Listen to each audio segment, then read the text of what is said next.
Well, good afternoon, everyone. I'm Matt Sonneson from Business Roundtable. It's a pleasure to be with you all this afternoon. I'm joined this afternoon on stage by a really great set of panelists to talk about sort of industry insight on what's happening with the permitting process. First, immediately to my left is Jason Grumet, who is the president and CEO of American Clean Power. But I'm going to pause for a second, just praise Jason, because he's also the former president of the Bipartisan Policy Center, including when they started work on all of this issue for permitting reform. So Jason, thanks for your leadership then and now at American Clean Power.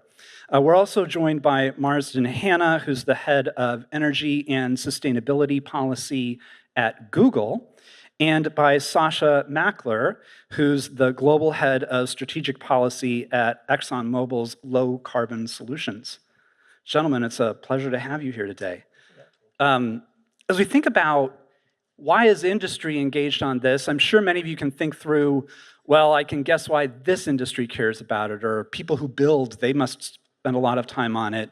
For us at Business Roundtable, this is a big deal because of the economic impact. I represent CEOs from every sector of the economy, and when you think about the US permitting process, there's more than $1.5 trillion of projects stuck in the permitting queue today that's delaying GDP impact of more than $2.4 trillion because it takes the average dollar of investment 4 to 5 years to get through the federal permitting system. That's not counting what happens if there's a court case afterwards, or if you have to deal with state and local permitting on top of that. So we're really delaying a great deal of economic gain for our country with our current permitting process, and reform is imperative if we're going to continue to compete globally. So gentlemen, let me ask each of you from a high-level perspective, can you talk a little bit about why is this so important, permitting reform for your industry? Jason, let's start with you. Thanks, Matt. It's great to be back at a BPC function, and I have to acknowledge my buddy Sasha, who also has run this. It's kind of like an old home day for BPC. Why is this important? We are trying to build the future. It's extremely difficult to build the future if the president and the present stops you from doing that. That was actually a Freudian slip, but it works in both ways. Look, we need, it's pretty simple, right? We need a permitting system that is efficient, predictable, and provides equality under law. And I'm sure you've heard that probably a lot this afternoon. I think our challenge coming late in the day is to say things you haven't heard already, or at least say them differently. I will try to do the latter. All right. Thanks, Jason. Mars? Thank you very much. Honored to be here, and thank you to Bipartisan Policy Center for hosting us. At Google, we fundamentally believe that AI presents a generational opportunity to accelerate human health and welfare and economic growth. Some studies estimate that once AI is fully diffused into the economy, it can provide up to $4 trillion in GDP uplift.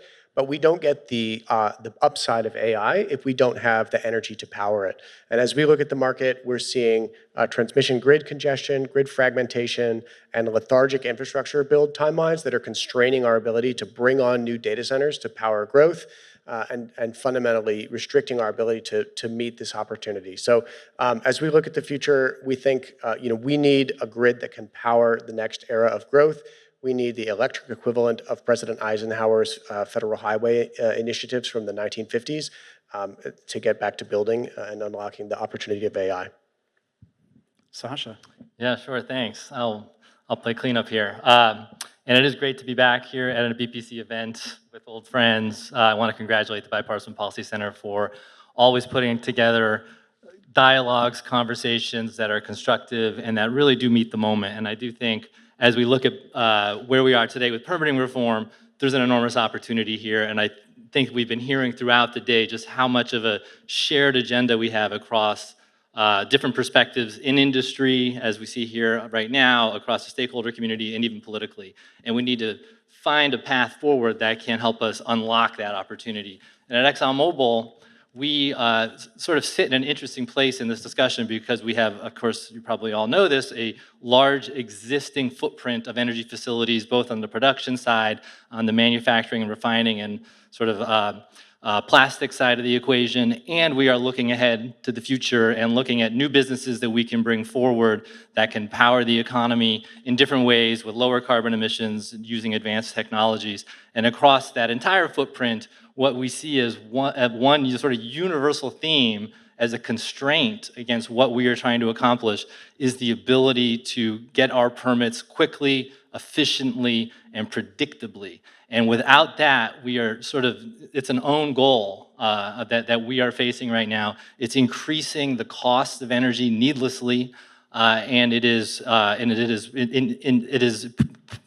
injecting friction in the system that is not helpful and really doesn't serve ultimately a purpose that has, that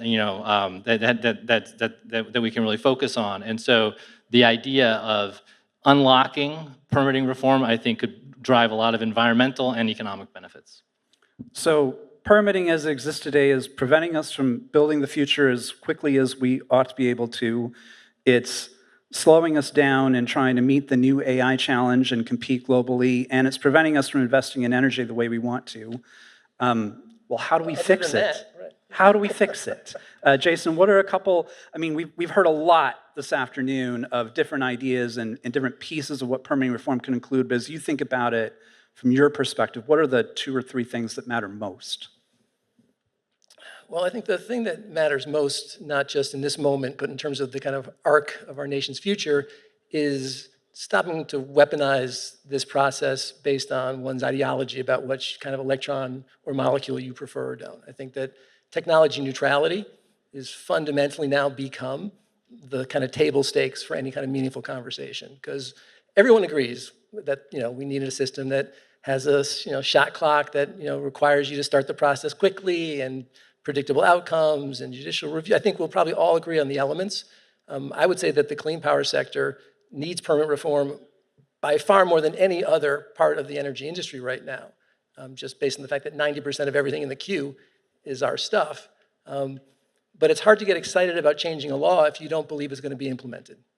And so I think this challenge that we have right now is whether we have a government that will pass laws and then actually execute on those laws consistent with the intent of Congress. Mars, what are some priorities from your perspective at Google? I think for us, it comes down to unlocking grid capacity. We have utilities telling us 5 years, sometimes 10 years to interconnect new data centers, and that's just far too slow for us to be able to meet the scale of the opportunity ahead of us. A couple different things that we'd like to see. One that's not been traditionally in much of the permitting reform conversation, but is really high-performance conductors. These are solutions that can rapidly unlock capacity on existing grids by replacing old wires with larger, higher capacity wires. This can be done in a matter of months, not years, and we can deploy these at scale. DOE estimates something like 100 gigawatts of capacity can be rapidly unlocked with high-performance conductors. But utilities don't have a natural financial incentive in most cases to deploy these solutions. Policymakers can help unlock, can help encourage utilities by optimizing these incentives to deploy these solutions. Beyond that, when we look at the new infrastructure build for transmission takes 3 years to build, but in many cases it's 10 to 15 years to permit. And in 2005, Congress created a new federal siting authority that was intended to provide federal backstop national interest electric corridors. But in the 20 years since, we've never designated a single national interest electric transmission corridor because of the Byzantine bureaucracy and paralyzing litigation that can hang up projects on a single procedural issue. So for us, it really comes down to getting back to building regional and inter-regional transmission. I think as has been said earlier in the day, there's a lot that's already been done here. We think EPRA is a fantastic place to start. It really comes down to creating an effective backstop siting authority that can help us build transmission that is, can reduce congestion, can empower the next wave of growth. So lots can also be done on existing rights of way, voltage upgrades, using existing linear rights of way, and importantly, we should be fairly compensating landowners for the strategic importance of these transmission grid assets. So there's lots that we can do, and we're confident there's a bipartisan solution we can get to. Great, thanks. Sasha. Yeah, well, so I have a few thoughts to build on here. And of course, I agree with what's been said before. And as a molecules company at ExxonMobil, you may be surprised, or maybe not, but you may be surprised to hear that we're very supportive of enhancing the grid and finding more efficient ways to build more transmission infrastructure. As one of the largest producers of natural gas, we see that gas being in high demand in the power sector, and being able to provide that energy and have it converted into electricity is an enormous economic opportunity. It's also a national security imperative as we embark on this AI race, and that is a large priority for our corporation. And in fact, we have a whole business unit that is dedicated right now to low carbon data centers, where we're looking to bring our differentiated natural gas into a natural gas combined cycle platform with carbon capture, and provide extremely low carbon electricity to hyperscalers, so they can meet their to the goals that Mars just outlined. We can't do that if the transmission grid can't accept those electrons. And this is a high imperative for our country. We need to figure out how to solve that problem. One other example is on the carbon capture side of the equation. This is something at ExxonMobil we've invested heavily in. We see it as a huge priority for our corporation. It's a big imperative to reduce CO2 emissions from the industrial sector, from the power sector in particular. And the ability to secure Class 6 permits so we can inject CO2 safely underground has been very strained. It's a slow process. We are excited about the activities at the EPA to grant primacy to the states, but the pace of approvals of these Class 6 permits, which are what are required to inject CO2, has been agonizingly slow. We need to figure out how to accelerate that rate of permit approval so that we can get into the business of capturing CO2 and getting it out of the atmosphere and underground. That's a permitting reform issue. That's a high priority for us. Great. So as I'm listening to this panel right now, what I'm hearing is there's this big demand for more power. It's driven partly by AI. There are other factors driving that demand up right now too, which is different from what we've seen the last 20-ish years or so, where power demand was relatively flat in the United States, thanks to efficiency efforts and others. And there's a need, and we hear different sectors saying, actually, I need to cooperate with folks who are not traditionally thought of as my sector, because we're going to need all of those energy sources if we're going to have any shot of meeting the demand and meeting this moment in winning the AI race. So this sounds pretty important as I'm listening to it all right now. Let me dig into a few specific pieces. Jason, when we think about what's important for fossil fuels and renewables, often people say, well, NEPA reform is really about helping fossil fuels. Is NEPA reform relevant for your industry in clean power too? I think Matt, the 1980s called and wants its question back. So, yeah, let me give you a couple of reasons, right? 90% of all of the power in the queue right now is clean power. So do we care about that bottleneck? Of course we do, and I know the rest of you do also.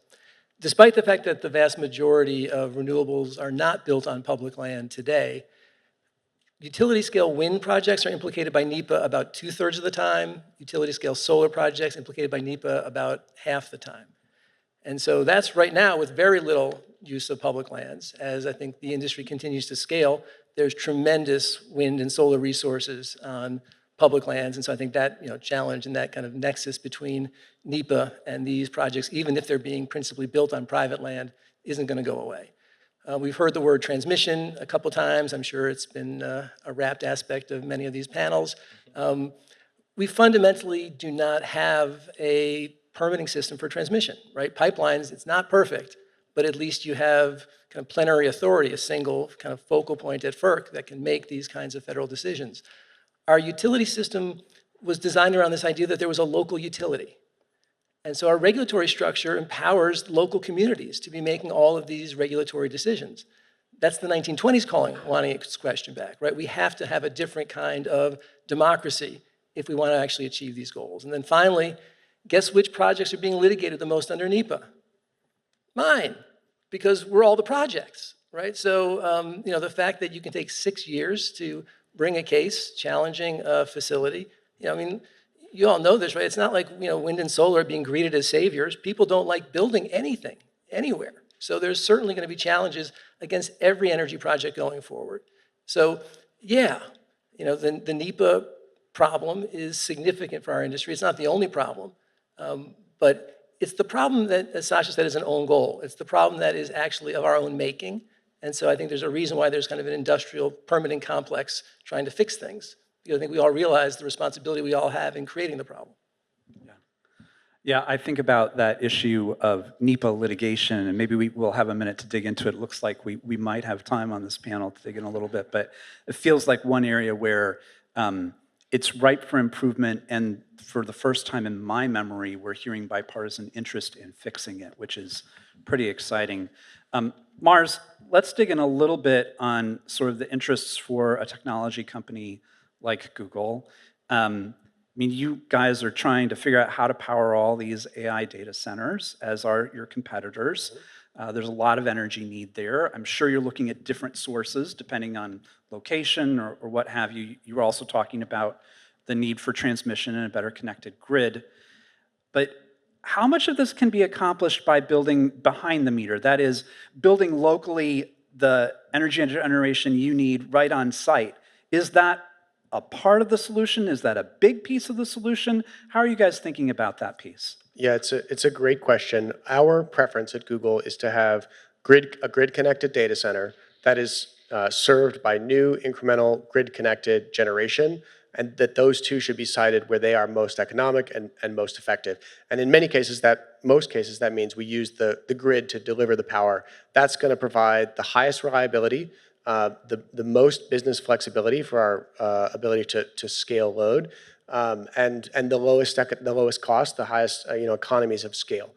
We recognize, however, that given grid congestion we're seeing across the market, that's not always possible, and we may need to site a facility co-located with generation of some sort. When we do that, our preference is that generation be front of meter, so it can dispatch into the grid, and that it's new to the system. So we should be very clear, we are not seeking to divert existing electric resources that are serving capacity into the grid and take those offline and provide them to our data center. But fundamentally, there's a challenge with co-location in that it requires substantially more backup capacity. So if you're doing an island grid, you're going to require 100% backup capacity. If you're served on across a regional grid or a national grid, you only need 10 to 20% reserve margin. So it's a much more cost-effective pathway to scale. And it's very hard for me to see how American industry and technology leadership survives on a patchwork of hundreds or thousands of microgrids where we've overbuilt locally at the expense of a more cost-effective and robust regional grid that can help power growth for all Americans. Because fundamentally, we also know history shows that large loads can help put downward pressure on rates, and that large loads bear a significant portion of the fixed costs of the system. So over the long term, as we think about building a robust and reliable grid that can power growth for all Americans, it's our hope that data centers can be grid connected and can help pay for the cost of building out that grid. At Google, we have focused for quite some time on ensuring that we're providing upfront capital to be able to cover the costs of the incremental generation and grid infrastructure that's directly associated with our load, so that utilities don't, so that those costs don't fall to other ratepayers, and that we are bearing 100% of the cost to serve our data centers. We're very committed to that. But fundamentally, if we're going to be a part of a grid of the future, we need the ability to build transmission, and that means transmission permitting reform that can help us get there. Great, thanks. Marsden, I think you were touching on it, but there's a lot of thought out there. Well, it must be the AI data centers that are driving up everybody's electric utility rates. I don't think that's actually true when we look at it. Do you want to say a word about that as well? Yeah, it's a great point. We've seen fairly comprehensive evidence and studies from the last few months that large loads put downward pressure on rates. If you look at the LBNL study that was released several months ago, the states with growing electricity load in real terms, in inflation-adjusted terms, saw price declines, whereas states that didn't have electricity load growth saw real price increases. And again, part of this is about spreading the fixed costs of the system across a larger volume of energy. And so that's historical, but as we go forward, it's really important that we get this right. And we need to ensure that data centers are paying for 100% of the power to service the facilities, and that we're paying for infrastructure that's directly tied to our load. Yeah, thanks for that. I think it's really helpful to think through, because there's a temptation to think, oh, that someone's the culprit there, and actually the permitting reform to help build these power generation for data centers to get that load onto the grid is actually what's going to drive prices down. So critical for affordability for Americans. Sasha, I was going to ask you a little bit about why transmission is important to folks in your industry, but you already talked about that a little bit. Let me ask you to connect some of the reforms in transmission and what you all think about also with pipelines. Why is there so much connectivity right now between the way that you all, largely as an oil and gas company, are thinking about permitting reform and why folks like Jason in Clean Power are looking at some of the same challenges? Yeah, I mean, it's a great question, and I think, from our perspective, it's because these issues are so interconnected, and they're generalizable, right? We're all facing the same challenges now, and we're all in the same boat. It's hard for the clean energy, companies to get the permits that they need. It's increasingly difficult to get the permits in the traditional industries like oil and gas, and that's slowing everything down. What I think that really presents then is a political opportunity, right? When we see so many diverse perspectives, so many diverse interests coming forward and saying, hey, there's a problem here, we need to fix this, that's the moment when Congress can step in. And the good news is that there's a lot of ideas on the table. You've been talking about them all day. Congress has been working on them. The moment now is to get to work and to pass the legislation that can help to resolve some of these challenges. We see it in pipelines, we see it in production, we see it in transmission. It's a shared agenda. And I think it's only going to get worse if we don't lean in as a community and really push to get something done this year. We've had an opportunity, we've seen opportunities in the past. A year ago, there was another bill. We're here now. I don't know how long this window stays open from a political standpoint, but it won't stay open for very long. So I think it's really now the moment to push. Well, let's think for a moment about your point you just made. Things could get worse if we don't act. Mostly what we've been talking about here is why it's important, what could get right, the big difference it would make. Take a moment now, maybe not a worst case scenario, but a bad case scenario. Congress fails to act. The administration continues on its current course where they are trying to improve permitting in some areas. And we end up another 3 years at least, and maybe much longer, before we can get any kind of permitting legislation through Congress. What would that mean? You're asking the American Clean Power Association to channel dystopia? Is that what I'm hearing? Well, let's hope it's not dystopian, but certainly not a good case. We have a structurally broken system. Executive branches are inherently partisan. Energy policy, largely driven by climate polarization, has now become a base issue for both parties. And so as a result, the executive branch, whether it's a Democratic president or a Republican president, is out of touch and out of line with actually the interests of the country.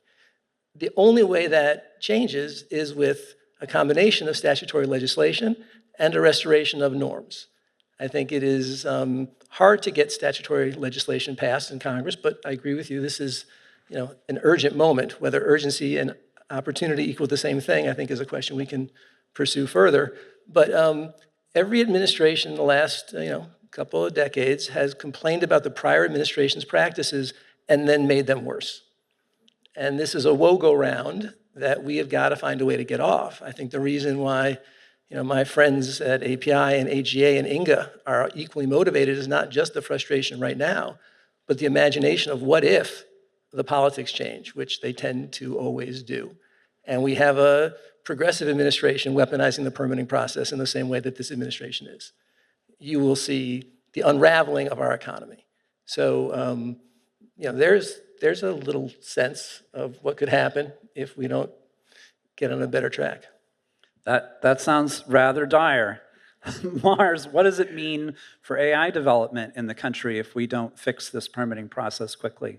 Yeah, so the United States is ahead of foreign adversaries on AI at the moment, but our success is not guaranteed. And one of the advantages that foreign adversaries have is the pace and scale of the infrastructure growth to power AI. Foreign adversaries do not engage in lengthy debates over which resources are most effective to power the grid. They don't engage in a decade-long discussion about benefit calculations in cost allocation for transmission. They simply build what is most strategic and what is quickest to meet the global opportunity. And just as a couple points of comparison, China brought on more power generation last year than the rest of the world combined. And in the past 5 years, China has outbuilt the United States 20-1 on high voltage transmission. So we simply cannot afford to let another decade go by bickering over how to determine cost allocation provisions.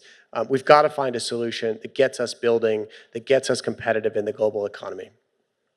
20-1, that's a pretty strong stat. Sasha, help us think about what this means for your industry and maybe for American energy dominance. Yeah, well, I think, first and foremost, what it means is more of the same, right? It's increasingly difficult to get the permits because of frivolous lawsuits that are just designed to delay projects. That will continue. And the list goes on. We will bring our projects forward. I'm very confident of that. It will just take longer and cost more than it needs to.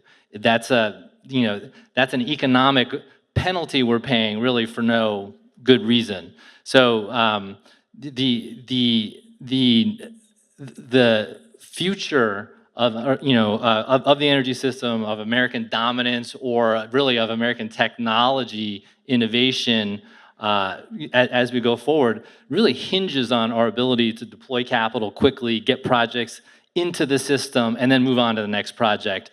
Because more energy, less emissions is better for the economy, it's better for America, it's better for the world, and it's what we need to be focusing on. And if we don't do that, then we will miss an enormous opportunity. I think we can do it, and I think that's why we're here today, to continue to talk about the solutions and the way forward, and the imperative to do that in the moment that we have here in front of us. I think we can too, and I appreciate that note of optimism, even though I asked the pessimistic question. So thanks for that. Gentlemen, let me ask you one final question here. As you look at the moment that we're facing, the import of what's coming, but also the opportunity in front of us, do you think we can do it this year? Can we get serious permitting reform through Congress before the end of the year? Jason. Well, I need to share the emotional arc of the last several months. Over the summer, deeply pessimistic. In fact, I was at an event with some of you and I was nicknamed Dark Jason, which does not align with my usual I remember that. It was a shock to the system. It was, because there was no sense of integrity in the process, right? This idea of permit certainty was not table stakes in the debate. But then the clouds parted. And in fact, there was a kind of coalescing of interests suggesting that making sure that permits could be relied upon durably was kind of the entry point to the debate. The SPEED Act, while not perfect, had a technology neutrality commitment, and I was quite optimistic. And then the House Rules Committee gutted the technology neutrality in the legislation, and a week later, the administration put stop work orders on $25 billion of projects that were almost complete. That made me pessimistic. Now I'm at the BPC, and so now I'm like pessimistic with a little optimism. It's going to be very hard to get it done this year unless the administration sends a very different signal, which I think we are working very hard to convince them they need to do. So Dark Jason with a ray of hope. Mars. Yeah, I mean, look, in the United States, we are blessed with tremendous resource, tremendous ingenuity, tremendous technological leadership, and we really do have an opportunity in front of us to define the next 50 years of growth and prosperity. And it's hard to see that happening without permitting reform to unlock the ability to build data centers and to build the grid. So we are optimistic that working together, the public and private sectors, we can get something done. All right, well, I have been optimistic in the course of this panel, and I do think that ultimately Congress and the administration, when presented with a challenge and a strong imperative to do something about it, will do the right thing. We'll temper that a little bit with it's going to be hard. The path this year for a bill is challenging, but I do think by the end of the year there is an opportunity, there's a chance, and we all have to try to push through that. So I'm optimistic, acknowledging that it's not going to be easy. Yeah, well, thank you for that slightly higher note of optimism. I'll just add that in my more than 20 years of working on this issue, I've never seen different industries coalesce. I've never seen the business community coalesce around these priorities the way that we're seeing right now. I was at a hearing last week, the Environment and Public Works Committee in the Senate. I'd never heard Republicans use the Democrat talking points and the Democrats use the Republican talking points before. It was amazing. And what it tells me is that the opportunity is now. We do have enough folks that care and that are working on this that we can come together. And despite the note of pessimism here to my left, we have a president who wants to build and who wants to leave a mark with a lot of beautiful new infrastructure in this country. This is the moment to do it. So I hope we'll all join together to help make it happen. Thanks all for being here.